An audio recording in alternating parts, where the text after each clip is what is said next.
Welcome back, champions. If you're here, you know what you're here for. A series about ranking the champions of Idle Champions seat by seat. 1 through 3 has been tiered. And now I've got 4 in my sights. To recap, seat 1 had primarily supports. Seat 2 had a lot of healers. And seat 3 was a bit of a hodgepodge. Seat 4 has a heavy focus on champions with some form of gold find. With 1 through 3 out of the way, we've only had 2 S tiers so far. Is this seat going to change that? Let's find out. As is tradition, we're going to start with the core champion of this seat and then descend alphabetically. So that means our leading man is Jarlaxle, the neutral evil drow rogue. He's kind of a funny one to put in an overall tier list because he basically only has one purpose, but he does it well. He's all about the gold find. He also serves as a DPS, but the problem there is the only time he's going to be your top damage dealer is when you have access to basically nothing else. If we were ranking him baseline on his DPS role, he'd be like a D. But his gold find is so good, and that is so important for your overall progress in this game. He's going to climb much higher. Let's break him down. First off, his bread and butter, Master of Piracy. Increasing your gold find by 1% for each drow or rogue champion active in your formation. And of course, seeing as he himself is a rogue/drow, this will always count for at least 1. Pity it doesn't double dip for the race class combo. As far as other gold finders that can count to stack this up for a gold find formation, your only options are Regis in seat 2, Dritz in seat 9, and Rust in seat 11. That being said, if your gold find formation has a few empty or filler slots, as an early player, that means it's a good idea to at least fill it up with a rogue or a drow to further increase Jarlaxle's Master of Piracy. Since he's a core champion, that also means every silver and gold chest you open has a chance of being his gear, and specifically boosting his gold find equipment slot for Master of Piracy, as well as a constant chance of making it shiny. There is no other core champion that can reach his gold find potential. He also has Master of Disguise, which increases his damage for every adjacent good or neutral champion, and later gets Master Attuner, which takes note of every epic item equipped by the champions in your current formation and increases his damage for each. His ultimate is a very basic AoE, and his specialization is a simple choice between increasing the Master of Piracy or the Master of Disguise. Echoing my sentiment from before, he'd be rather low just as his DPS role, but considering he's a core champion, that is one of the best gold find to slot, makes him soar on up, hovering between, I'd say, the low B or high C. Since I stated before that Nayeli is our gatekeeper to C, I think he does barely slide into low B. Basically everyone in B will be higher than him, but after all, anytime you want to slot a gold find formation, he'll pretty much always be there.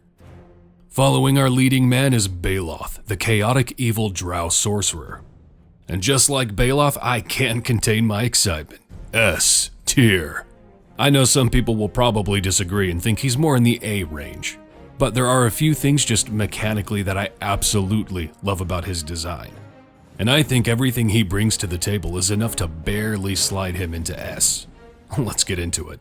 First off, he is a gold finder via paid partially with pain, debuffing enemies he hits with his cleaving primary attack to drop more gold when they are slain. This debuff is not sticky though, so you can't debuff them and then swap in Jarlaxle unfortunately, but it is a decent gold bonus.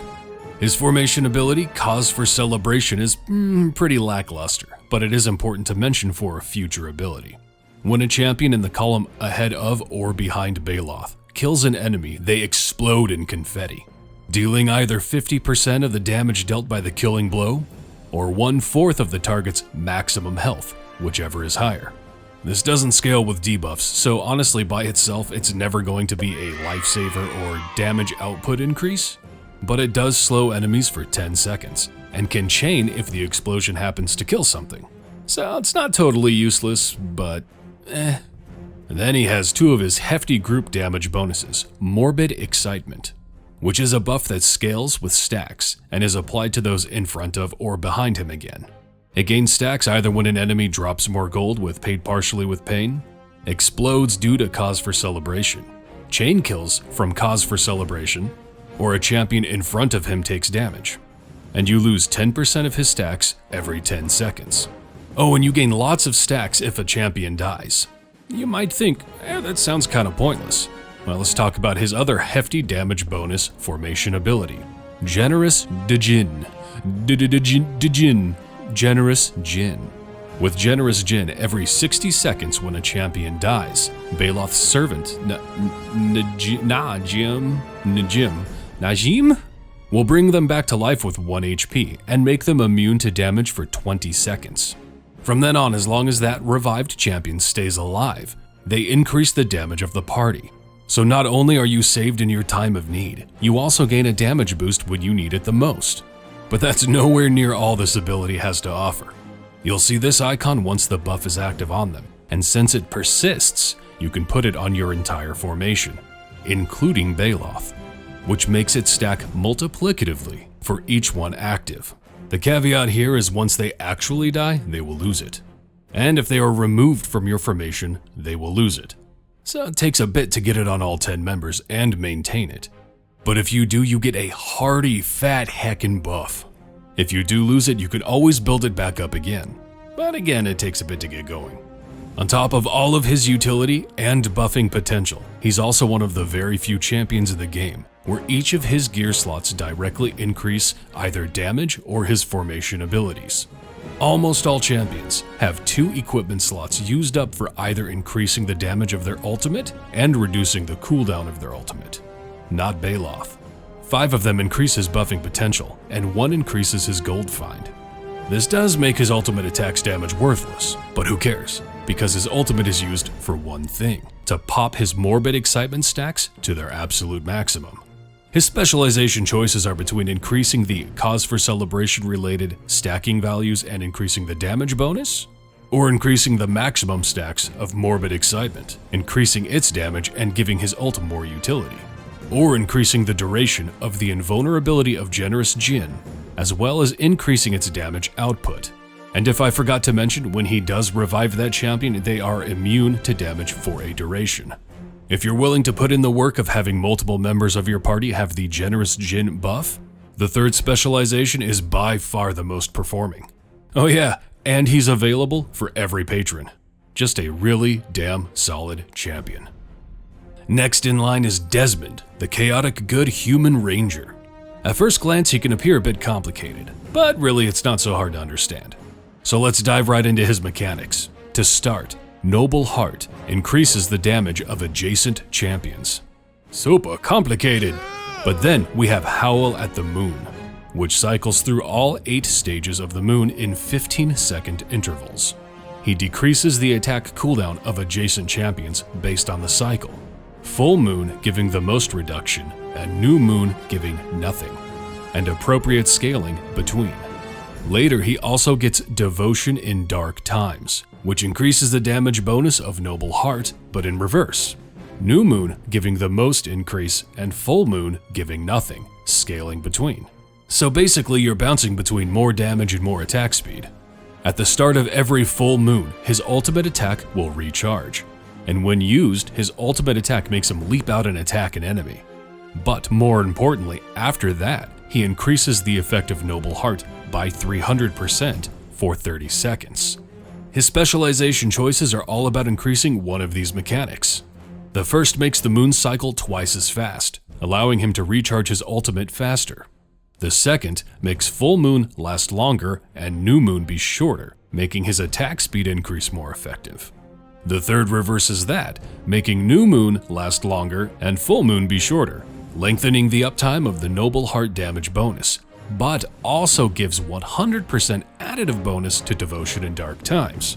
At the end of the day, the third specialization will almost always be the one you want to go with, as it's the only one that actually adds a damage increase instead of just tinkering with the moon cycle or the uptime of his ult. Now, Desmond also gets Running with the Pack, which increases the effect of Noble Heart on lycanthropes, druids, and Black Dice Society members, which is a very limited pool to draw from. As far as DPSers that can gain this benefit, we have Grama, Yorvin, Azaka, and our newcomer, Jaheira. But he also gets Lament the Lost, which is a multiplicative stacking damage buff for every slot in the formation that has a dead champion. or a slot taken up due to a variation or restriction of some kind taking up a slot. We've gone over this in my Seat 2 and Seat 3 videos, as Blushi in Seat 2 and Spurt in Seat 3 can technically become dead for mechanical purposes, while still being active in your formation. If you use those two in tandem with Desmond, this buff is actually rock solid, but that makes it quite restrictive for your formation options. Though it is perfect if you like using Krond, as Krond scales with evil and strength 16 plus champions, given that Blushi and Spurt are evil and Desmond has 16 strength. Overall, I think Desmond is a B tier champion when used right, and would potentially dip into A if Lament the Lost wasn't quite as restrictive as it is. But keep in mind, if you plan to use him without Lament the Lost, he'd drop down to like a D. Next up is Ishi, the chaotic good kobold fighter/rogue. She has the DPS and gold tags, and just doesn't quite live up to either of them. Her first formation ability is Monsters Are People Too, gaining a stacking multiplicative buff for each race in your formation that is not human. Her specializations come down to a choice between increasing her damage based on a specific type of non-humanoid between shorties, tallies, and monsties, which is another stacking multiplicative buff, albeit a bit smaller than Monsters Are People Too. Her ultimate works like a mini version of Monsters Are People Too, increasing her damage for every slotted non-human for a duration. Her gold find comes in the form of Let's Find Some Treasure, which increases all gold found for every non-human adjacent to Ishi, and later is increased for a short duration when Ishi gets a kill. At first glance, she probably sounds pretty good, and she does have a solid foundation for a design in my opinion. She just doesn't quite reach the heights she needs to in order to be competitive. Like most low to mid-tier DPS, she needs either a bit of a rework or just another hard multiplier to have her sit at the big kids table. There are better DPS, better gold find, and really good buffers sharing her seat. D tier. And now we have Jaheira, the half-elf true neutral fighter/druid, who works as a DPS and support. And she's in that slightly above average category that makes her decent at both, but never truly excels at either. Sharing a seat with Baeloth is rough since he will always be a better buffer, and he's available for all patrons. And she's not quite good enough of a DPS to hang with the heavy hitters, and even though she's a DPS and support, she's not good for Artemis because her buffing utility isn't positional. Which, let's go over. She is shaped greatly by her specialization choices, starting with class warfare, where she chooses to either buff spellslingers, clerics, wizards, sorcerers, and warlocks, bruisers, barbarians, fighters, rogues, and monks, or hybrids, paladins, rangers, druids, and bards. She will benefit from either bruisers or hybrids, seeing as she's multi-classed between fighter and druid. Her second choice is what she's protective of, between nature, being beasts, twisted creatures, being fiends, and civilization, being humanoids. This is linked with her fierce protector, where if she witnesses one of the chosen creature types being slain, natively beasts, she will go into a rage, increasing her damage and increasing the effect of class warfare. This rage is also linked with her formation ability, Lingering Anger, which keeps track of how many times she has gone into a rage in your current run, increasing the damage of your formation by scaling an additive amount based on the amount of times raged. If you plan to use her to her full potential and farm it up, she becomes a decent buffer. Her ultimate attack summons a swarm of bees to shred enemies in the area for a small amount of damage every half second. This can work as some excellent armor breaking. Overall, I think she's a good average champion, hovering somewhere between high C and low B, but I'm gonna put her in low B. Up next is Paultin, the chaotic neutral human bard. His two primary formation abilities are quite simple and synergize together in a way. First, his formation ability, Lucky, increases the gold find of the party, increased by every champion adjacent to him. And through his formation ability, Magical Secrets, he increases the damage of everyone he is not adjacent to, but increased by how many champions he is adjacent to. So, you'll want him adjacent to as many champions as possible, but not your DPS. His ultimate attack is an AoE that scales its damage off the current enemy enraged timer. And his specialization is a simple choice between buffing either Lucky or Magical Secrets by a flat amount. He also gains Edgy, which increases the effect of magical secrets if he's on the edge of your formation, which makes it a little more forgiving to not be fully surrounded by champions. He also gains another damage buff, but only for those of the Waffle Crew affiliation, which at this point in the game is only himself, Evelyn, and Strix, of which the damage buff will only really ever matter for Strix. She's not a terrible DPS, but like Jaheira, she isn't quite in the upper echelon. He's very simple in how to position him and what he offers to your party, but that simplicity hinders him a bit. He used to be better in the past when there weren't so many options, and while he's not useless, he'll really never be one to focus on. I'd put him into a low C. Following Paultin is Sentry, the lawful good, warforged paladin, filling the tanking, support, and speed roles, and being at least decent in all of them. First off, for her buffing capability, you'll want her to be in the front of your formation, as her Guardian of Solwyn increases the damage of champions within 2 slots, but only if she is in the very front. Sentry eventually summons Echo, which shifts based on if Sentry is, has not, or was under attack, granting her a different buff depending. While Sentry has not been attacked, Echo shifts to Resolution, which serves as her speed buff. During Resolution, there is a chance upon completing an area to reduce the amount of quest requirements in the next area. She later gains a passive increase to this via Redshift, which additively increases this chance and has a gear slot tied to it, allowing you to bring it to a 100% chance. Though this works counter to Guardian of Solwyn, as you won't want her to be attacked and lose this progression buff until you've pushed it as far as you can. So you might not even want her slotted in the front, but then you lose her Guardian of Solwyn buff. It's a give and take. Once Sentry has taken damage in the area, Echo shifts to Amplification, which increases the effect of Guardian of Solwyn in the next area. And if Sentry is actively under attack, Echo shifts to Healing, which increases the healing received for all champions in Sentry's column.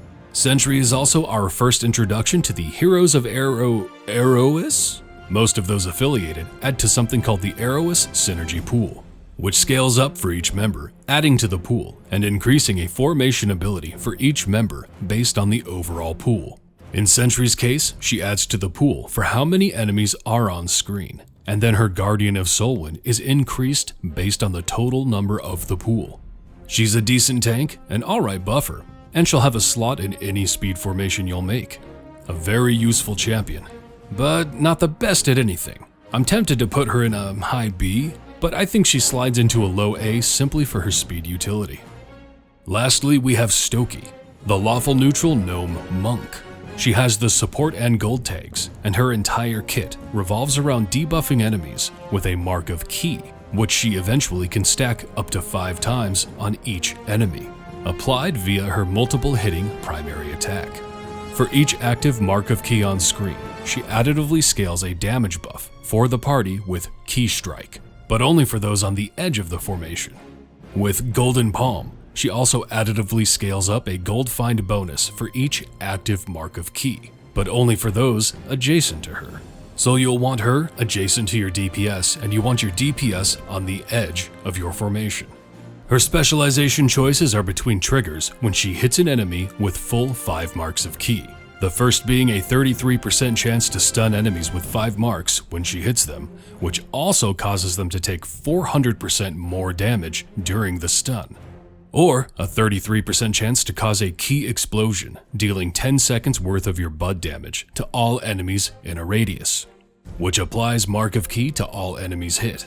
The key explosion is quite nice actually, but the problem with it is it counts as her kill, meaning the gold find buff she gives to adjacent champions will not be in effect for those kills. Do note, this does count for Azaka's ult for her gold farm, as long as she is adjacent. And Stoki has more than 14 wisdom, so you know by now that means she's nrackable. Though it is unlikely you will use her over Jarlaxle in an Azaka farm. The only time where you might is if for some reason you've really beefed her up, or if you're in a position where she can throw out a lot of key marks to scale up that gold find. Either way, she's good, but not the best. She's a decent buffer, with gold find with a unique bud-based attack. I think she's probably in that low B range with Jaheira. She's especially useful when there are a lot of enemies on screen, so she can stack up those marks of key. and Seat 4 has been eliminated. Don't forget to take down the like, sub, and bell. Leave a comment telling me how much you disagree with me, or let me know if you enjoyed your time here for some strange reason. Have a hell of a time out there, champion.